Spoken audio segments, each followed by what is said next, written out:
आज पढ़ना है ईथर। क्या पढ़ाया जाना है? ईथर किसे कहते हैं, इसका सबसे पहले हम परिचय जानेंगे। ईथर कहते किसे हैं? देखिए, आर बांडो बांड आर डैश सूत्र के यौगिक ईथर कहलाते हैं। आर बांडो बांड आर डैश सूत्र के यौगिक ईथर कहलाते हैं। इसका मतलब क्या हुआ कि बीच में ऑक्सीजन परमाणु है, ऑक्सीजन परमाणु के दोनों तरफ जब एल्किल समूह जुड़ता है तो संबंधित यौगिक क्या कहलाता है? ईथर कहलाता है। ऑक्सीजन परमाणु के दोनों तरफ जब एल्किल समूह जुड़ता है तो उसे क्या कहते हैं? ईथर कहते हैं। जैसे देख लीजिए, आर के स्थान पर यहाँ पर मेथिल जोड़ दीजिए और इस आर के स्थान पर पुनः मेथिल जोड़ दीजिए तो इसका नाम हो जाता है ईथर है ये, लेकिन इसका नाम हो जाएगा, दो मेथिल समूह जुड़ गया है ना, इसलिए इसको बोलेंगे क्या हम?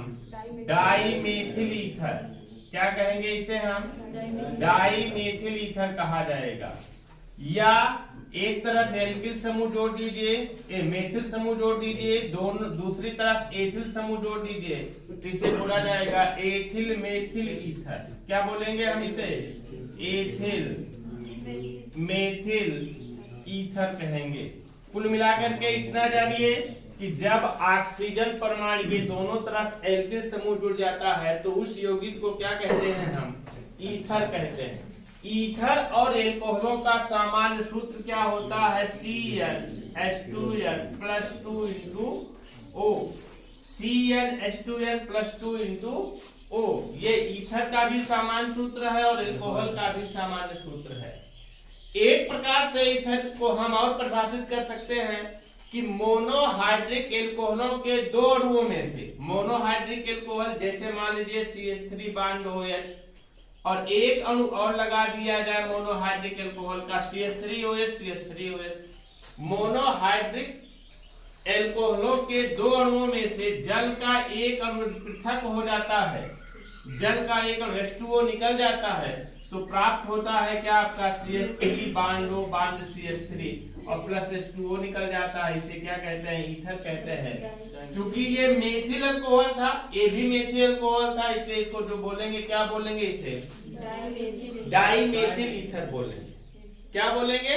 डाई मेथिल ईथर बोलेंगे। एक लगा दे हम मेथिल अल्कोहल और दूसरा लगा दे क्या हम? एथिल अल्कोहल C2H5OH लगा दे, फिर यहाँ से जल के एक अणु का निष्कासन हो जाता है यदि तो प्राप्त हो जाता है CH3 बांडो बांड C2H5। इस तरीके का यौगिक प्राप्त हो जाता है CH3 बांडो बांड C2H5 और प्लस H2O प्राप्त हो जाता है। ये भी क्या है? एक प्रकार का ईथर। तो ईथर क्या होता है? अभी तक हमने आप लोगों को बताया कि जब ऑक्सीजन परमाणु के दोनों तरफ एल्किल समूह जुड़ जाते हैं तो संबंधित यौगिक को ईथर कहते हैं। जैसे CH3 बांडो bond CH3 die methyl ether, CH3 बांडो bond C2H5 die ethyl methyl ether. अब हमने दूसरी तरीके से भी बताया आप लोगों को कि जब हम एल्कोहल मोनोहाइड्रिक एल्कोहल है, मोनोहाइड्रिक एल्कोहल के दो अणुओं में से जल का एक अणु निकल जाता है तो जो यौगिक प्राप्त होता है उसे क्या कहते हैं? हम ईथर कहते हैं। एक मोनोहाइड्रिक एल्कोहल मेथिल अल्कोहल हो गया, दूसरा मोनोहाइड्रिक एल्कोहल एथिल अल्कोहल हो गया तो जो यौगिक प्राप्त होता है उसे क्या कहते हैं? ईथर कहते हैं। एथिल मेथिल ईथर कहलाता है। समझ गए ना? इतना ईथर के बारे में समझ गए ना? एक तरह से हम ईथर को और थोड़ा सा परिभाषित करेंगे। थोड़ा सा देखिए, आपको पता होना चाहिए कि H bond O bond H ये क्या है? H2O का स्ट्रक्चर है ना, H2O का स्ट्रक्चर है ना। अब H2O में ऑक्सीजन के दोनों तरफ क्या जुड़ा हुआ है? हाइड्रोजन जुड़ा हुआ है। अब इन हाइड्रोजनों का विस्थापन कर दिया जाए किसके द्वारा? एल्किल समूह के द्वारा। किसके द्वारा? एल्किल समूह से। यहाँ से हाइड्रोजन हटा दिया जाए, यहाँ से हाइड्रोजन हटा दिया जाए तो प्राप्त हो जाएगा आर बांडो बांड आर डैश। तो ये क्या हो जाएगा? ईथर हो जाएगा। होगा कि नहीं होगा? ये भी ईथर कहलाता है। क्या कहलाता है? ईथर कहलाता है। अर्थात जल के अणुओं में से दो हाइड्रोजन परमाणुओं का विस्थापन दो एल्किल समूह के द्वारा कर देने पर संबंधित यौगिक जो प्राप्त होता है उसे क्या कहते हैं? ईथर कहते हैं। ईथर को फिर से देख लीजिए एक बार। ईथर को एल्कोहल के साथ ही पढ़ा जाता है। क्यों? क्योंकि उसका सामान्य सूत्र सेम होता है, चाहे एल्कोहल की बात करें चाहे ईथर की बात करें। CnH2n plus 2 into O। Ether का ही और एल्कोहल का भी समान सूत्र ही होता है। ईथर में क्या होता है, ऑक्सीजन के दोनों तरफ एल्किल समूह जुड़े होते हैं। जैसे मेथिल समूह ऑक्सीजन के साथ जुड़ गया तो डाई मेथिल ईथर, मेथिल समूह ऑक्सीजन के साथ जुड़ गया तो एथिल मेथिल ईथर कहलाता है। और ईथर की व्युत्पत्ति ऐसे भी कर सकते हैं, मोनोहाइड्रिक एल्कोहलों के दो अणुओं में से जल का एक अणु निष्कासित कर दिया जाता है। जल का एक अणु निष्कासित कर दिया जाता है तो जो संबंधित यौगिक प्राप्त होता है उसे क्या कहते हैं, हम ईथर कहते हैं। क्या कह सकते हैं कि जल के एक अणुओं में से हाइड्रोजन के दोनों परमाणु का विस्थापन दो एल्किल समूह के द्वारा कर दिया जाएगा, मतलब ऑक्सीजन के दोनों तरफ एल्किल समूह आकर के जुड़ जाएगा तो इसे क्या बोलेंगे, हम ईथर बोलते हैं। क्या बोलते हैं, ईथर बोलते हैं। तो लिखिए ईथर, ईथर लिखिए R bond O bond R dash सूत्र के यौगिक, R bond O bond R dash सूत्र के यौगिक ईथर कहलाते हैं, ईथर कहलाते हैं।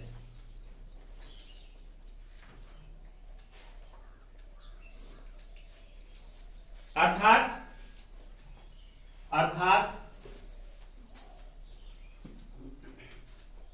ऑक्सीजन परमाणु के दोनों ओर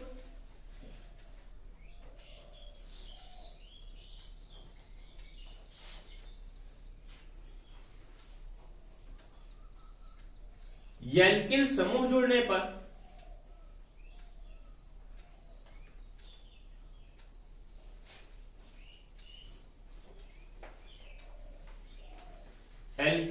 जुड़ने पर संबंधित यौगिक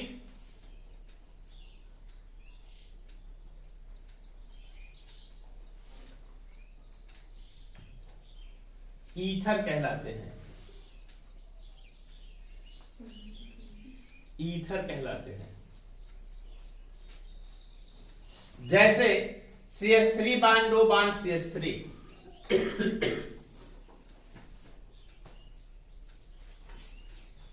CH3 bond O bond CH3, dimethyl ether, dimethyl ether,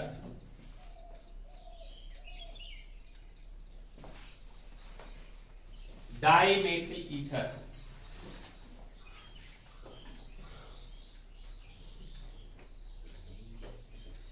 देखिए ईथर और मोनोहाइड्रिक एल्कोहलों का समान सूत्र, ईथर और मोनोहाइड्रिक एल्कोहलों का समान सूत्र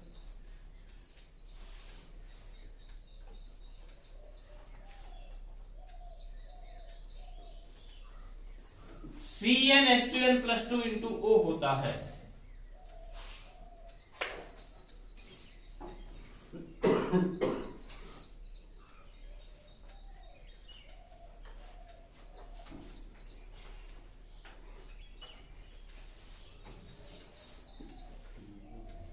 नई लाइन लिखे, मोनोहाइड्रिक एल्कोहलों के दो अणुओं में से, मोनोहाइड्रिक एल्कोहलों के दो अणुओं में से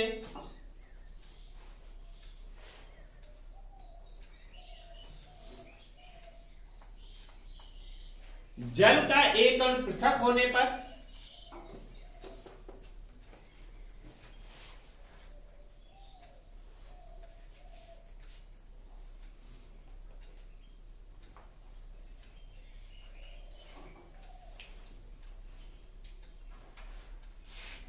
ईथर की प्राप्ति होती है।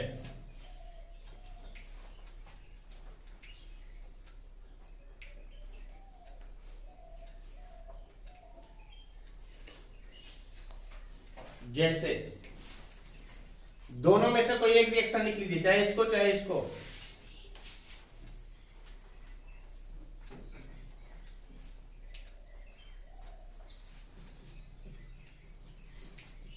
दोनों में से कोई एक रिएक्शन लिखिए।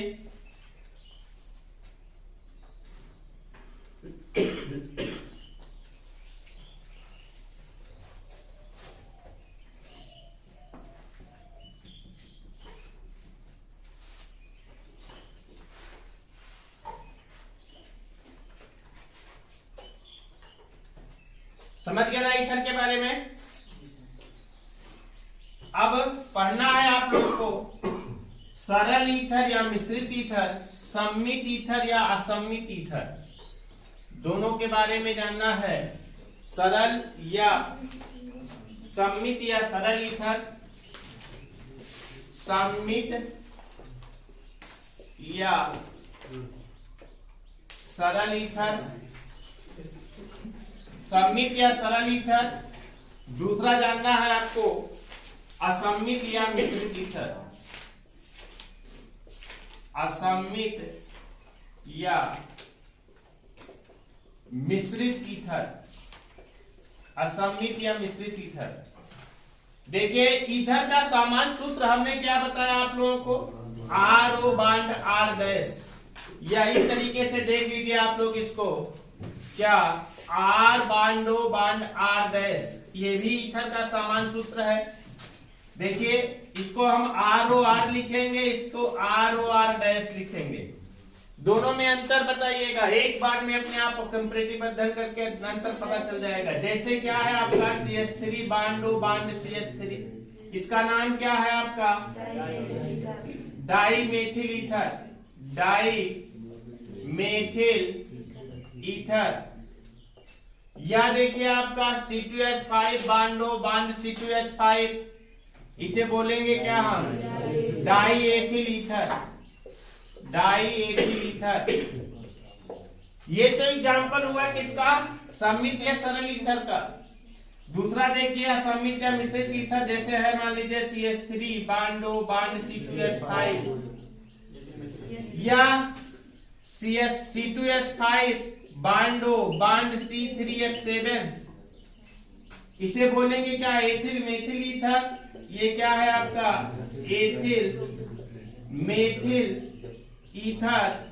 ये क्या है आपका प्रोपिल एथिल ईथर, क्या नाम होगा इसका, प्रोपिल एथिल ईथर। दोनों में अंतर दिखाई दे रहा होगा आप लोगों को। इसमें क्या है कि ऑक्सीजन परमाणु के दोनों तरफ जुड़ा हुआ एल्किल समूह समान प्रकार का है। यहाँ भी देखिए ऑक्सीजन परमाणु के दोनों तरफ जुड़ा हुआ एल्किल समूह समान प्रकार का है, तो इस प्रकार के ईथर को क्या बोलेंगे, सम्मित या सरल ईथर बोला जाता है। जब ऑक्सीजन परमाणु के दोनों तरफ जुड़ा हुआ एल्किल समूह भिन्न प्रकार का होता है, मतलब कि ऑक्सीजन के एक तरफ जुड़ा हुआ है मेथिल, दूसरी तरफ जुड़ा हुआ है एथिल, एक तरफ जुड़ा हुआ है एथिल, दूसरी तरफ जुड़ा हुआ है प्रोपिल, तो उसे क्या बोलेंगे हम असम्मित ईथर या मिश्रित ईथर का कहेंगे।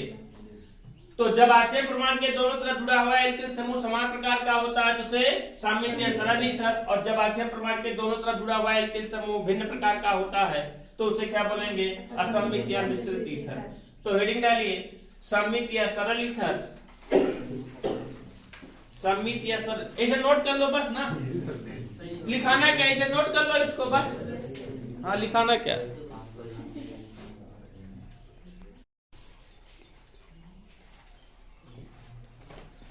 आगे पढ़ना है आप लोगों को ईथरों का IUPAC नामकरण, बना लीजिए पॉइंट, ईथरों का IUPAC नामकरण।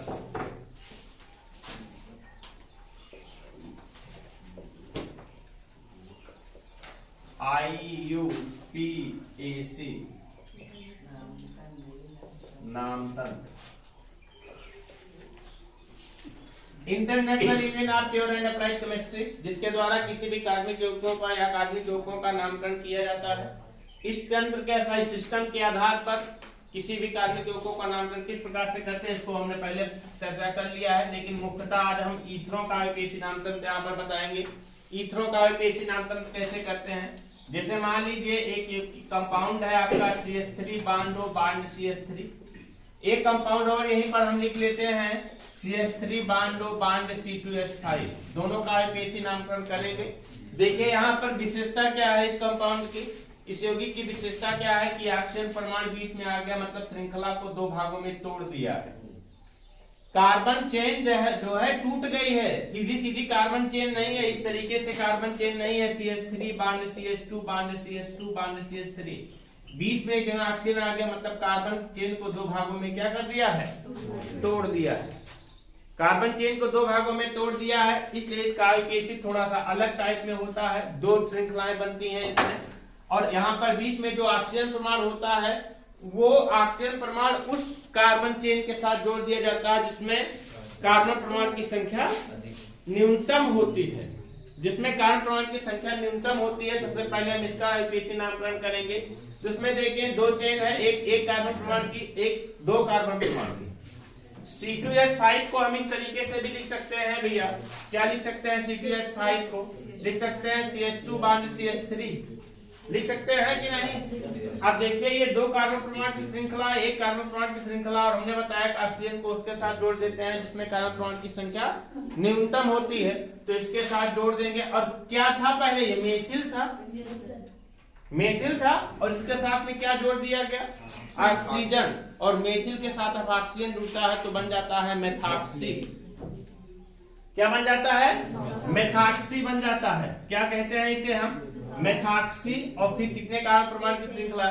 दो कार्बन परमाणु की श्रृंखला, दो कार्बन परमाणु की श्रृंखला के लिए क्या लिखेंगे हम? Ethane, methoxy ethane. आपको पता होना चाहिए एक समूह हमने उस समय बताया था, बांडो बांड, आर बांडो बांड, आर बांडो बांड, इसे क्या कहा गया था? एल्कोक्सी बोला गया था, याद है कि नहीं? एल्कोक्सी बोला गया था। अगर आर के स्थान पर CH3 बांडो बांड लगा देते हैं तो मेथॉक्सी, आर के स्थान पर C2H5 बांडो बांड लगा देते हैं तो एथॉक्सी, आर के स्थान पर C3H7 बांडो बांड लगा देते हैं तो प्रोपॉक्सी। बताया गया था ये सब। ये आपका मेथॉक्सी है, आपका एथॉक्सी है, आपका प्रोपॉक्सी है। और हमने बताया था कि इसका आयोगिक नामकरण करने के लिए, इथरो का आयोगिक नामकरण करने के लिए सब यौगिक, ये सब समूह याद रखने पड़ेंगे। अब आइए इसका आयोगिक नामकरण करते हैं। दोनों तरफ कार्बन परमाणु की संख्या सेम है, तो ऑक्सीजन को किसी के साथ भी जोड़ लीजिए, ऑक्सीजन को किसी के साथ भी जोड़ लीजिए, ऑक्सीजन को इसके साथ जोड़ देते हैं तो क्या बन जाता है आपका? मेथॉक्सी। या इसके साथ जोड़ेंगे तो भी मेथॉक्सी बनेगा, तो मेथॉक्सी एक कार्बन परमाणु के लिए क्या लिखेंगे? मेथेन। क्या लिखेंगे? मेथेन। तो नाम क्या हो जाएगा इसका आपका? Methoxy methane, methoxy methane. लेकिन एक कंपाउंड मान लीजिए इस तरीके से आपका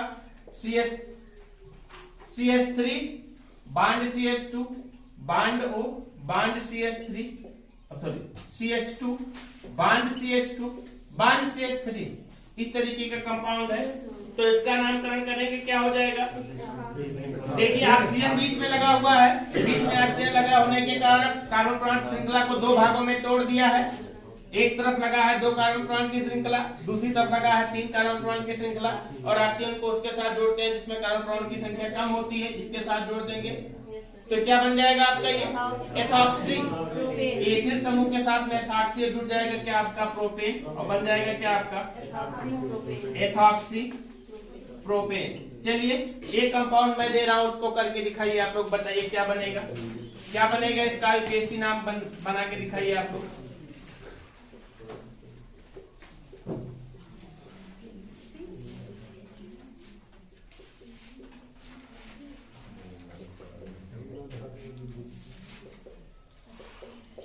इसका कैसे करके दिखाइए, इसी का कंपाउंड है ये,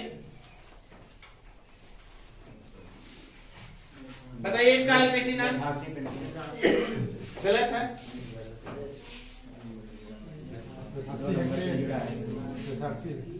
एक एक करके बोलो। इसका आयोगिक बताइए क्या होगा?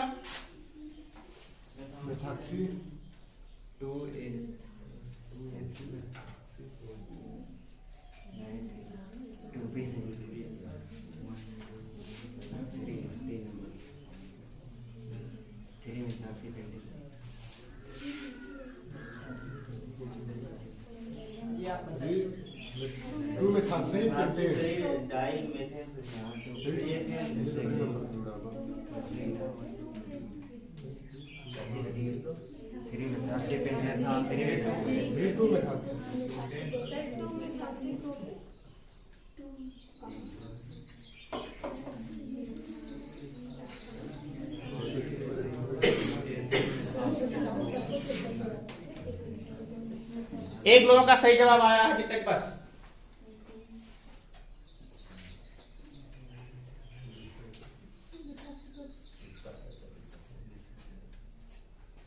बस हो गया।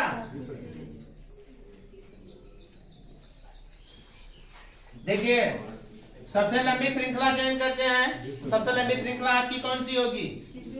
ये श्रृंखला सबसे लंबी श्रृंखला होगी। 5 कार्बन परमाणु की श्रृंखला सबसे लंबी श्रृंखला होगी। ये श्रृंखला कहीं बीच में टूटी हुई है? टेढ़ी मेढ़ी भले है लेकिन टूटी नहीं हुई है कहीं, इसलिए कार्बन परमाणु की श्रृंखला सबसे लंबी श्रृंखला होगी आपकी। ठीक है।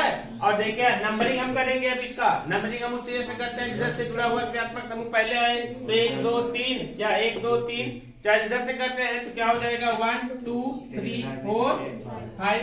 3 नंबर पर क्या जुड़ा हुआ है?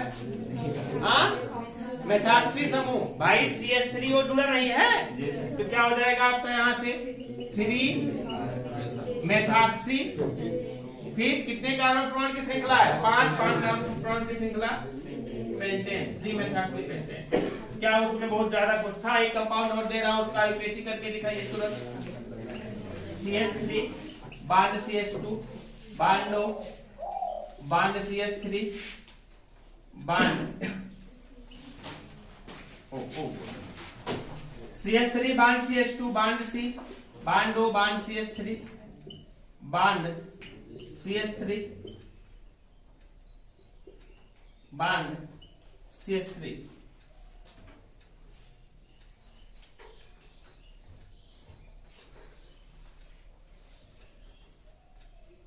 जल्दी करिए।